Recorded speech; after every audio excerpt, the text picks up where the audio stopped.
Being away from my children affected me a lot because when looking at them, since I did not enjoy my husband home, they took them away from me from the fresh marriage, and it's not quite long.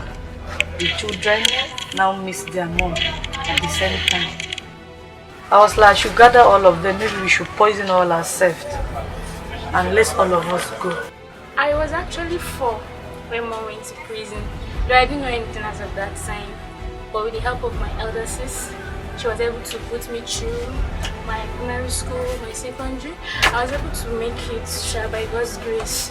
So life has not been easy for me as a young girl without a mom. I was in school then, I had to call my phone. They told me my mom is back.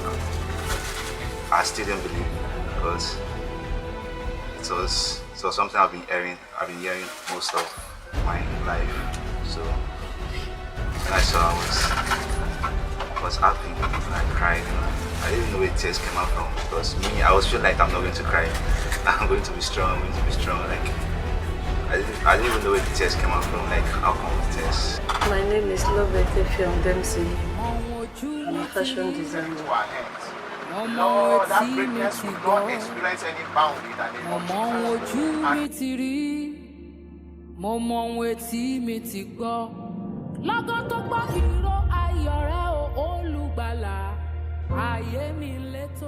I was in prison, amongst others.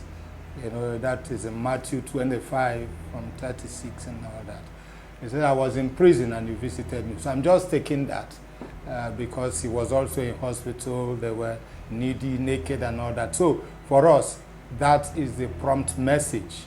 And what was that message? That Jesus came to seek and to save the lost, including especially the prisoner who has been bruised and near broken. And that's why our emblem is the broken, or the bruised reed rather.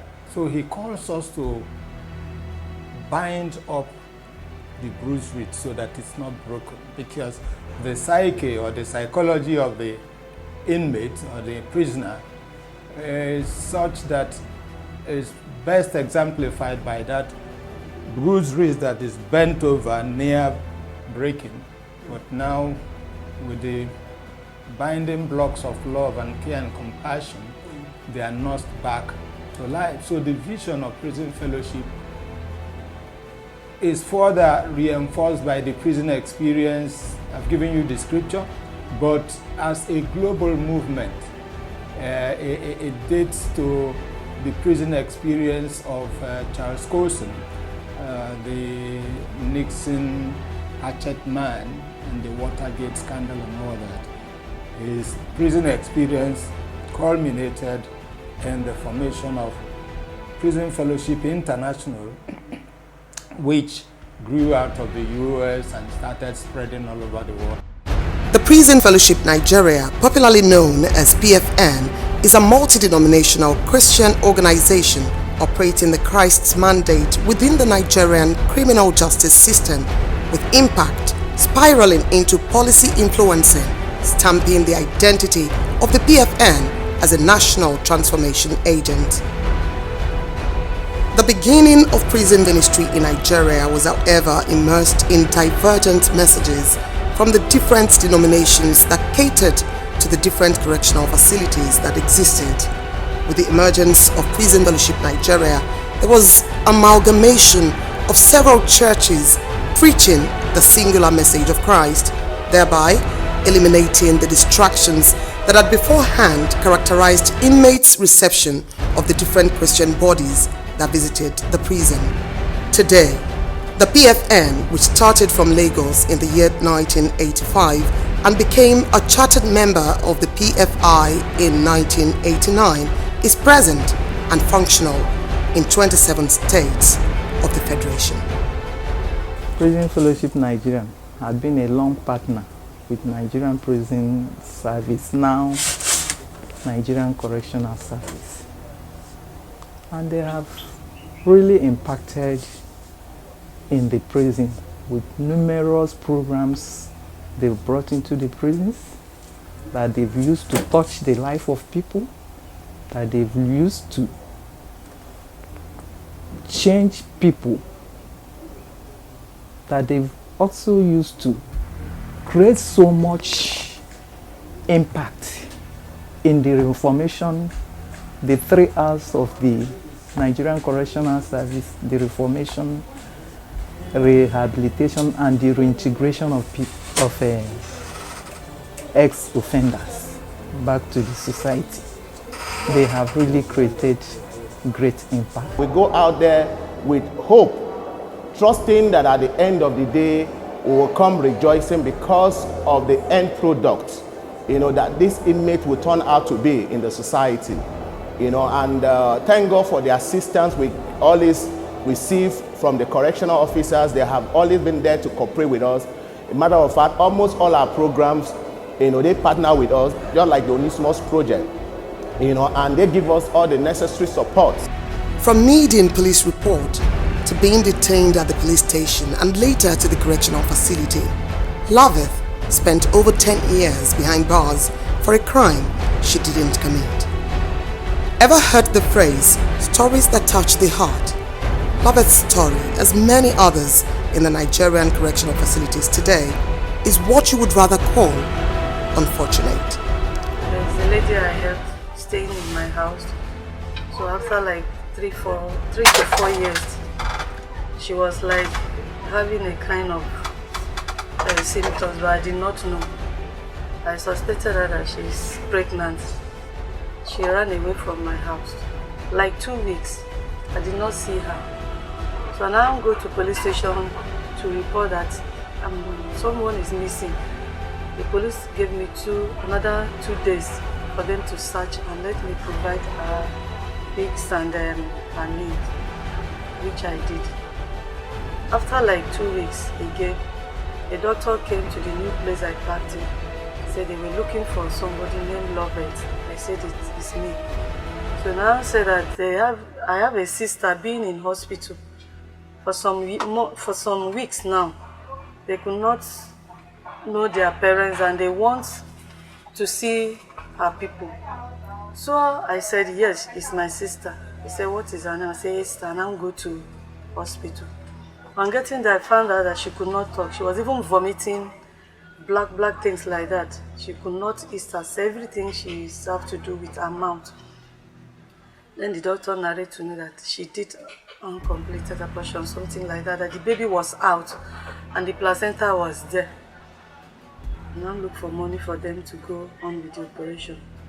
I used to go there and see her. At a time, they say they want to discharge her, and they ask her, are you ready? Are you strong enough to go? She said yes. The doctor now told me that she cannot have child in her lifetime, that she will inform her so that she'll start having any other thoughts.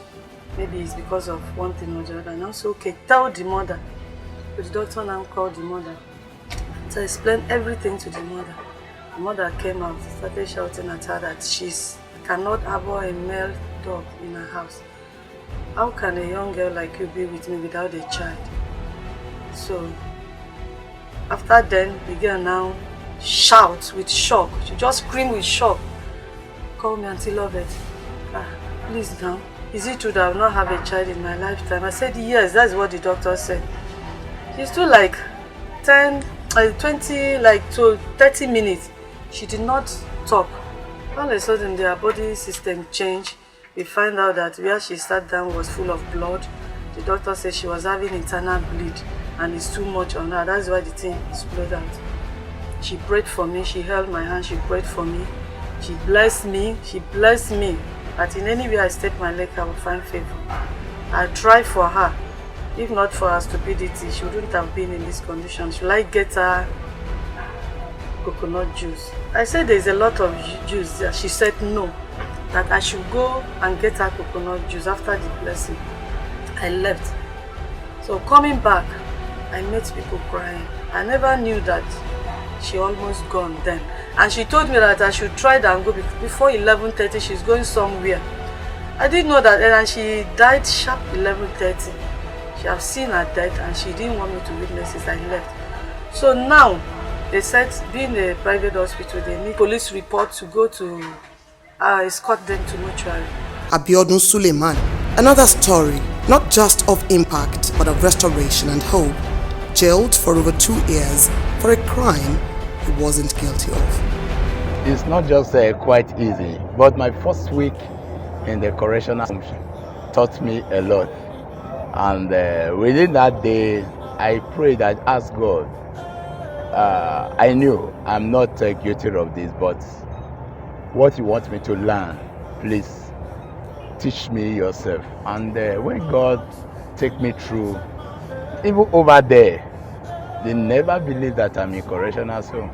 Even the officers, they will come to me, so why are you just smiling like that? It's like, are you happy in this place? I said, because I believe that God has a purpose for everything. Even my coming out, it shows, and he also gave me more, because I won't stop saying this, that my contact with the CGCC, I've been to different PFN. I won't mention the name of churches. I've been to different prison PFN churches that in Lagos, even before coming to CGCC. Not just when I came out, I went to CGCC. When we came in, I think God gave me the grace to see beyond the in-prison stuff. And possibly my legal background also helped to dilate, to say it's not just about the inmates. There are other interested components, the families, the society, the law that makes the prisoner. So prison fellowship went from just that in-prison visitors, and then we graduated from there. We went to conferences. I remember that in 1992 or so, we had our first criminal justice conference, and it was held at the University of Lagos. That actually began our transformation from a purely religious movement to one that had religion but expressed in the social milieu, in the marketplace.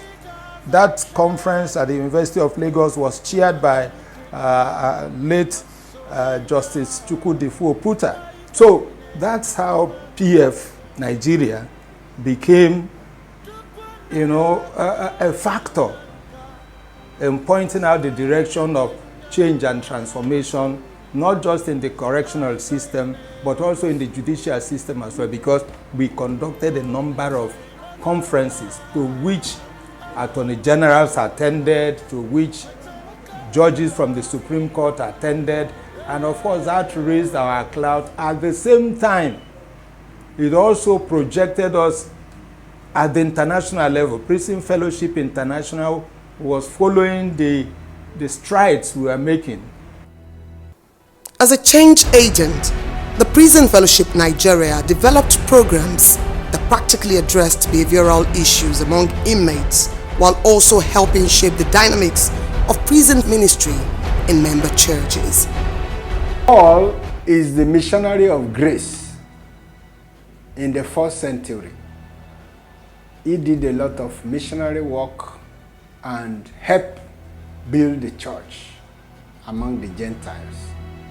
Then Philemon was a supporter of the church or Pauline ministry. Onesimus was one of his slaves or his servants.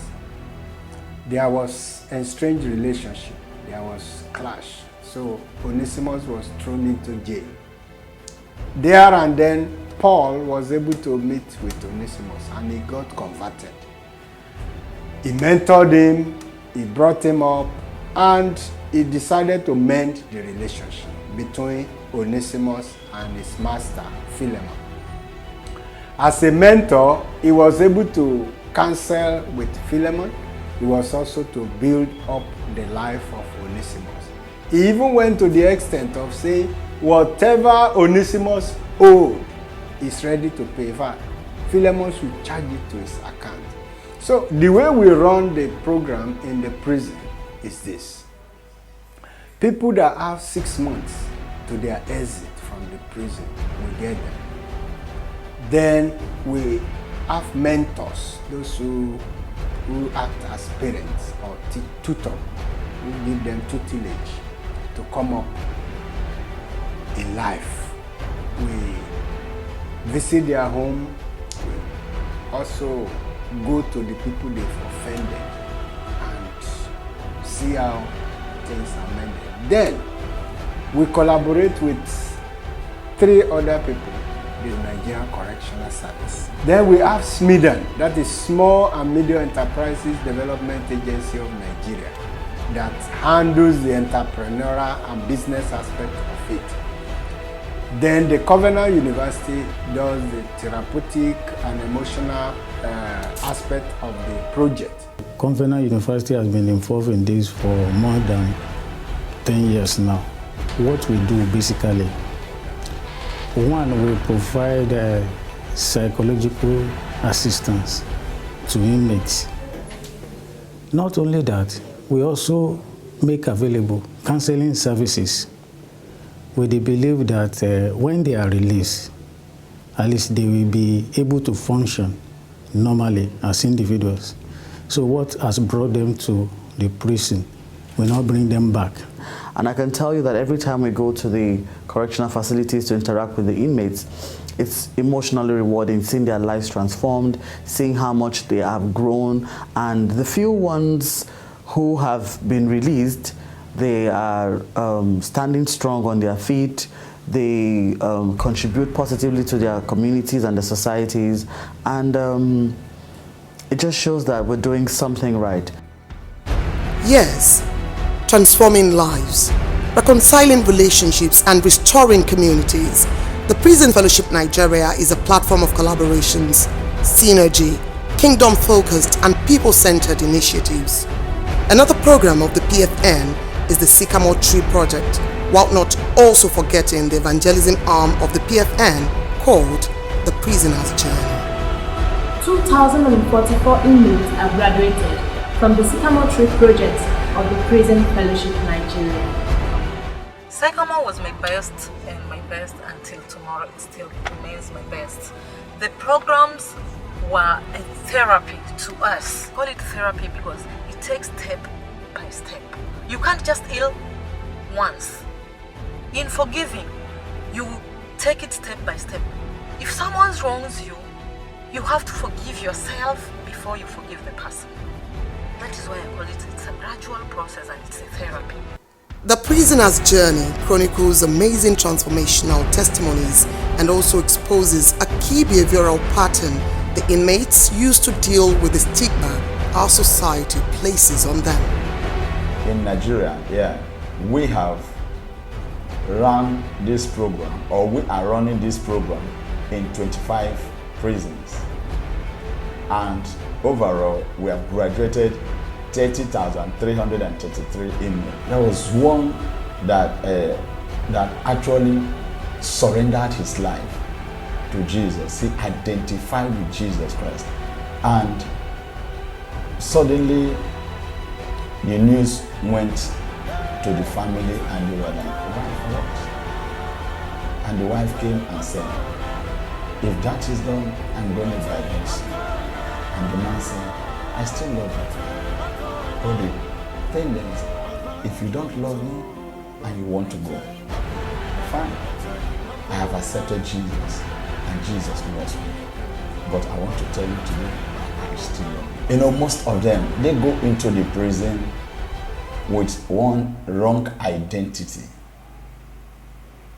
And at times, most of the time after graduation, like there was a time after the graduation and we were to be given certificates.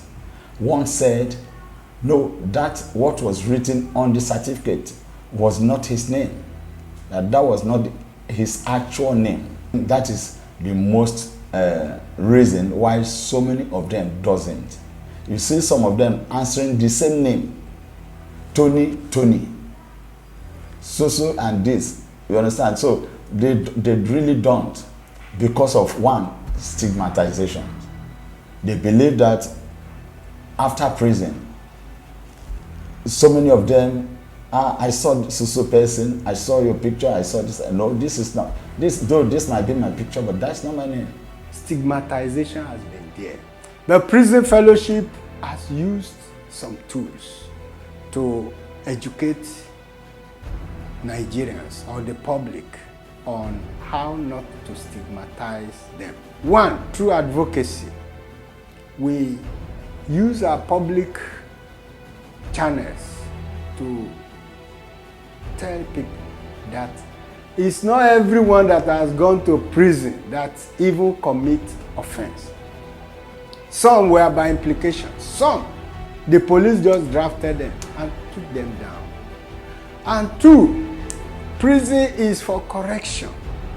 It's not to harden people. Yes, there are a lot of people there, but through the help of the NGOs and the churches, lives are being rehabilitated or being changed in the prison. And then we go to churches. I bet you can figure that our active word here is restore. What does restoration truly mean to you? Basically, as far as prison fellowship is concerned, when we speak with an inmate, what we expect is for that person to become changed. It's for that person to become transformed. It's for that person to become a different human being who will become beneficial to the society, who will be someone who the family would love to have back as a changed person.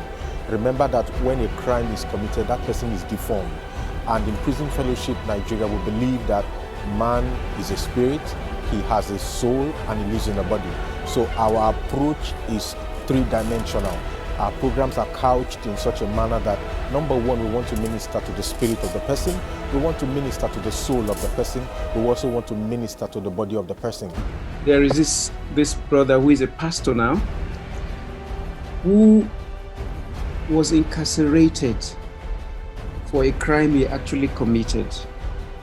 And through the ministry of prison fellowship, he became committed to the Lord, and his life was changed. Now, when he came out, we helped him to get a job with a Muslim, with a company owned by a Muslim man in Jos. And he was put in charge of the finances because he was an accountant. He did so well and he became so trustworthy that when he served notice to the Alhaji, remember he's a committed Christian, when he served notice to the owner of the company that he was leaving for Bible school, the man refused to accept his resignation because he said, look, the gap will be so much. How can he get another person so trustworthy, so efficient in his work? But after negotiation, he gave him one condition. He said, I will allow you to go on condition that you will introduce another person for me that you can vouch for. And that was how he let him go. You can imagine, from somebody we met as, serving as for crime, to a citizen that was so trustworthy that he could relate with another person of a different religion. But now it was no longer a matter of religion, but of character.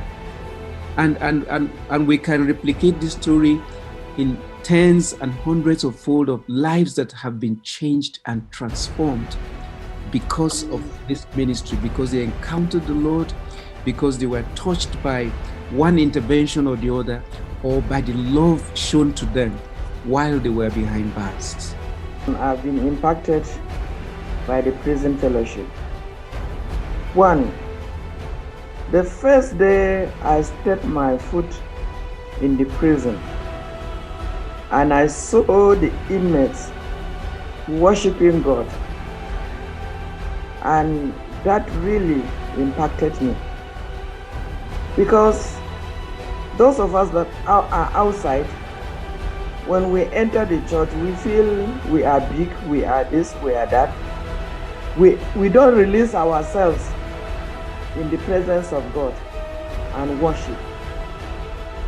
And as I entered the prison, I saw how these inmates who are incarcerated